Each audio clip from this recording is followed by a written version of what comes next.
पूजा हमेशा अलग महसूस करती थी। जबकि उसके गांव के दूसरे बच्चे अपना दिन खेल कूद और हंसी मजाक में बिताते थे, उसे अपने घर के आसपास के विशाल खेतों और जंगलों में घूमना बहुत पसंद था। प्रकृति की खामोशी में कुछ ऐसा था जो उसे शांति का एहसास कराता था, मानो दुनिया में गुप्त कहानियां हों जिन्हें सिर्फ वह सुन सकती हो।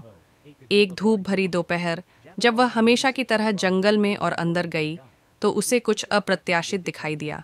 एक विशाल पद चिन्ह। यह एक गाड़ी जितना चौड़ा और बिल्कुल सही आकार का था, जिस पर नरम मिट्टी में गहरे निशान थे।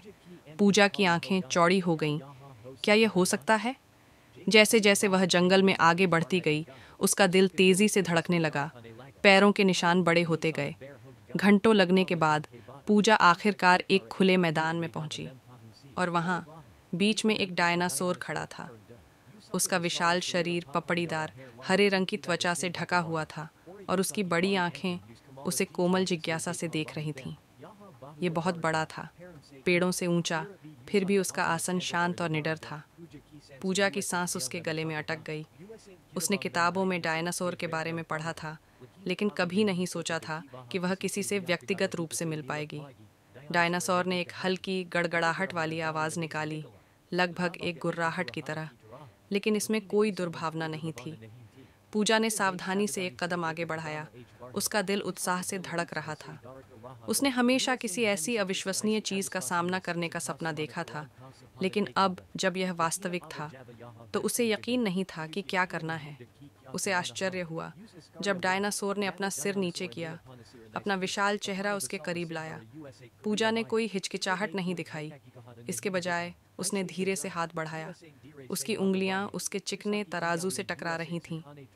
प्राणी की त्वचा गर्म थी, जैसे गर्मियों की बारिश के बाद धरती।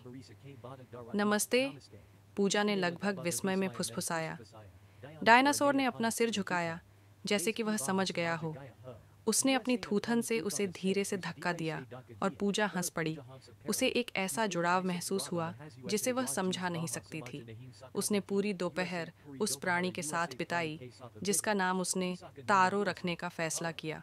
तारो सिर्फ डायनासोर नहीं था, वह दयालु और बुद्धिमान था, और पूजा ने पाया कि वह उसके साथ अपने गहरे विचार साझा कर रही थी, मानो वह हर शब्द को समझता हो। उनके बीच जो बंधन बना, वह अनकहा लेकिन मजबूत था। तारो जंगल में पूजा का पीछा करता, उसे उन खतरों से बचाता जिन पर उसने ध्यान भी नहीं दिया था। जब वह उदास होती, तो वह उसे सहलाता, और वह उसके लिए गाने गाती, जिसकी धुन पेड़ों के बीच से एक हल्की हवा की तरह बहती।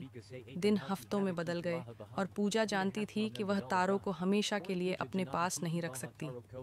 एक शाम, जब सूरज क्षितिज से नीचे डूब रहा था, वह उसे जंगल के किनारे ले गई, जहां दूर से गांव दिखाई दे रहा था। तुम जंगल से हो, तारो? उसने धीरे से कहा। उसकी आवाज में एक कड़वी मीठी उदासी थी। दुनिया मेरे लिए बहुत बड़ी है। तारो ने एक बार फिर अपना सिर नीचे किया, और उसे एक हल्का धक्का दिया, मानो वह समझ गया हो। पूजा ने उसे गले लगाया। उसकी बाहें मुश्किल से उसकी मोटी गर्दन को ढक रही थीं। मेरे दोस्त होने के लिए धन्यवाद, उसने फुसफुसाते हुए कहा। जंगल में गूंजती एक आखिरी दहाड़ के साथ तारो मुड़ा और जंगल की गहराई में गायब हो गया। पूजा वहां बहुत देर तक खड़ी रही, पेड़ों को हिलते हुए देखती रही, यह जानते हुए कि तारो हमेशा उसके दिल का हिस्सा रहेगा। साल बीत गए, लेकिन पूजा डायनासोर के साथ बिताए अपने समय को कभी नहीं भूली। कभी कभी जब वह जंगल से गुजरती, तो उसे दूर से किसी बड़ी चीज की झलक दिखाई देती, और वह मुस्कुराती, यह जानते हुए कि कहीं बाहर उसका दोस्त तारो अभी भी उस पर नजर रख रहा है।